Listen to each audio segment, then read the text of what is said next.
देखिए, राहुल गांधी ने केंद्र सरकार पर निशाना साधा है। राहुल का आरोप है कि केंद्र सरकार ने अमेरिका के साथ ट्रेड डील में भारत के हितों को दरकिनार किया। उनका बेहद संगीन आरोप यह भी है कि सरकार के कई मंत्रियों का नाम एपस्टीन फाइल में दर्ज है। इस पर पहले नितिन नवीन, फिर मंत्री ललन सिंह और पीयूष गोयल सामने आए और राहुल गांधी पर आरोपों की झड़ी लगा दी। राष्ट्रीय अध्यक्ष नितिन नवीन ने राहुल गांधी और उनके परिवार पर बड़ा हमला बोला है।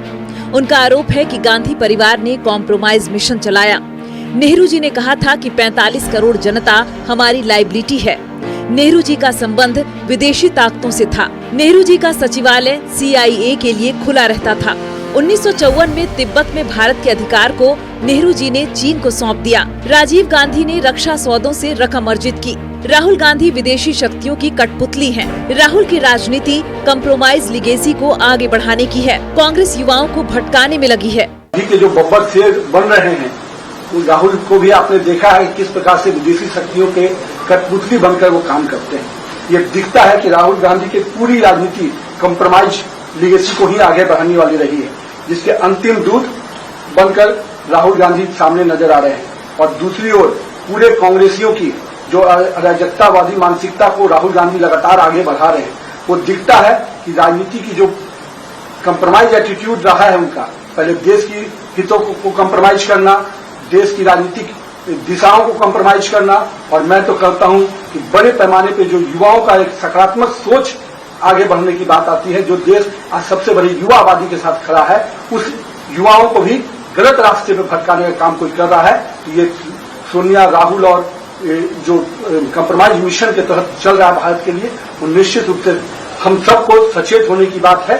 केंद्रीय मंत्री ललन सिंह का कहना है कि प्रधानमंत्री नरेंद्र मोदी देश हित को देखकर हर फैसला ले रहे हैं, इसलिए भारत का विकास हो रहा है।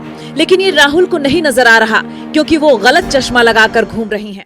राहुल जी, आपकी बात सुन के हंसी आती है। थोड़ा तो परिपक्व बनिए। क्यों अपने आप को हास्यास्पद बनाते हैं? मोदी जी देश के प्रधानमंत्री हैं और उनके लिए देश का हित सर्वोपरि है। वो आपकी तरह हर बात पर टाएं टाएं नहीं करते हैं। देश के हित में जो निर्णय लेना है वो मोदी जी मजबूती से लेते हैं, और इसलिए देश का विकास हो रहा है। आपको तो वो दिखेगा नहीं, इसलिए कि आपने गलत चश्मा लगाया हुआ है। आपको परिपक्वता तो है नहीं। तो मोदी जी देश के हित में समर्पित हैं, संकल्पित हैं और कृत संकल्प। कांग्रेस पार्टी का इतिहास देख लें, वर्तमान देख लें, चाहे उनके भ्रष्टाचार के अलग अलग किस्से हों, इस प्रकार से वो विदेशी ताकतों के प्रभाव में जनहित और राष्ट्र हित के साथ कॉम्प्रोमाइज करते हैं, किस प्रकार से देश और देश के उज्जवल भविष्य, देशवासियों के उज्जवल भविष्य को पूरी तरीके से कॉम्प्रोमाइज करते हैं, उसके अनेक उदाहरण देश और जनता के सामने हैं। राहुल गांधी जी तो नकारात्मक राजनीति के पोस्टर बॉय बन गए। नितिन नवीन और ललन सिंह का बयान ऐसे वक्त आया है जब प्रधानमंत्री मोदी इजराइल के 2 दिन के दौरे पर रवाना हो रहे हैं और राहुल गांधी उन पर हमला बोल रहे हैं। जो यूएस के साथ आपने ट्रेड डील की है, जिसमें हिंदुस्तान को कुछ नहीं मिला और हमारा पूरा देश आपने अमेरिका को बेच दिया है। हमारे देश का डेटा दे दिया, किसानों को खत्म कर दिया, टेक्सटाइल इंडस्ट्री बर्बाद कर दी। ये शर्म की बात।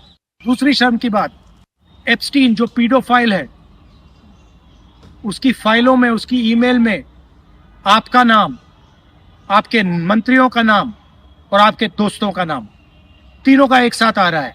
ये है दूसरी शर्म की बात। और तीसरी शर्म की बात, अदानी पे जो केस चल रहा है, पूरा देश जानता है कि वो अदानी पर नहीं, बीजेपी और आपके फाइनेंशियल आर्किटेक्चर पर केस है। मोदी जी, जो आप अपने मित्रों के लिए अनिल अंबानी, अदानी और अपने लिए उचित समझते हो, वो आप करो। हम देश की रक्षा करते हैं, हम किसानों की रक्षा करते हैं, हम मजदूरों की रक्षा करते हैं, स्मॉल एंड मीडियम इंडस्ट्री की रक्षा करते हैं और देश की डेटा की रक्षा करते हैं।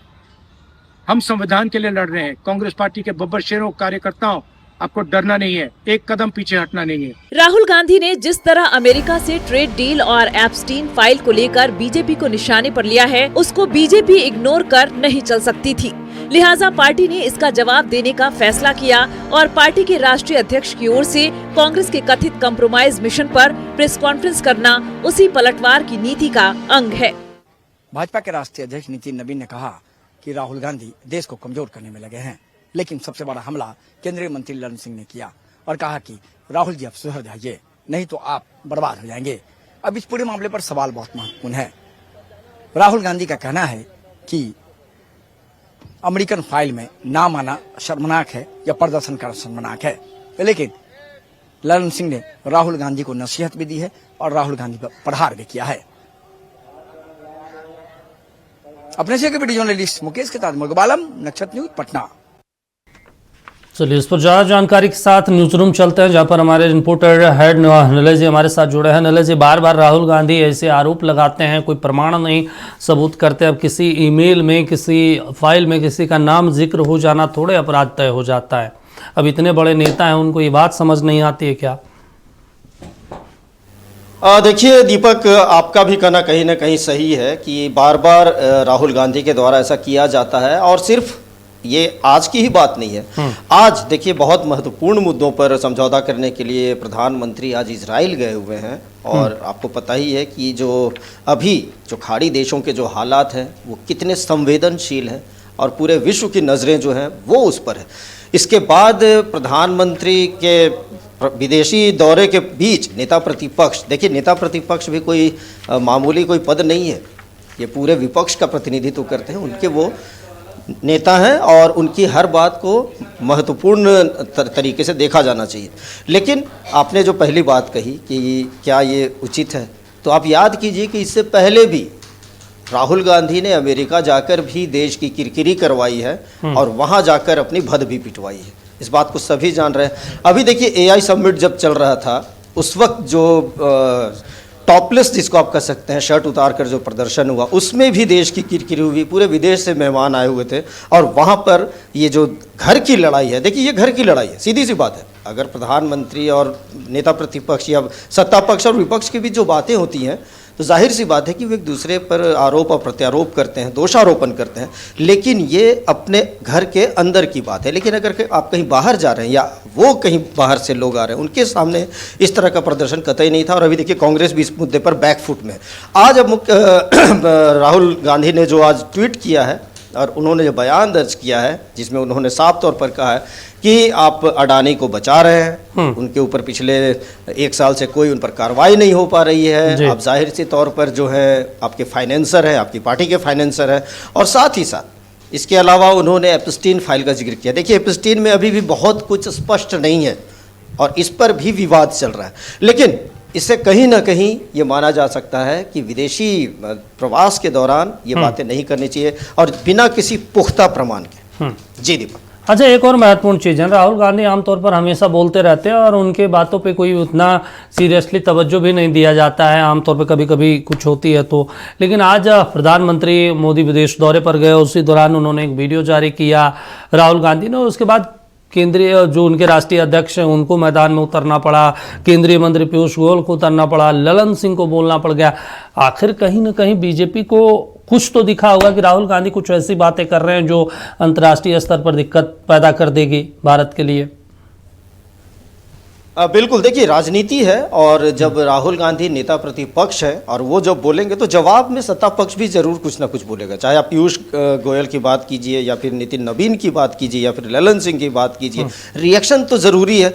अगर वो रिएक्ट नहीं करेंगे तो ये माना जाएगा कि इस मुद्दे पर सरकार के पास कुछ नहीं है और ये सारी जो आरोप राहुल गांधी ने लगाए हैं वो कहीं ना कहीं सही है, तभी तो ये चुप है। तो ये एक तरीके से कहा जाए तो defence attack is the best policy of defence है, वो आप कर सकते हैं कि ये है कि जिस तरीके से राहुल गांधी आरोप लगा रहे हैं उससे ज़्यादा आक्रामकता के साथ उसका प्रतिवाद किया जाए। चलिए ठीक है नीलज जी, तमाम जानकारी देने के लिए, बातचीत करने के लिए शुक्रिया आपका। तो देखिए अब नितिन नवीन ने भी अटैक किया है राहुल गांधी के बयानों पर। अब देखना होगा किस तरीके से भविष्य में इन तमाम चीज़ों को लेकर राजनीति होती है।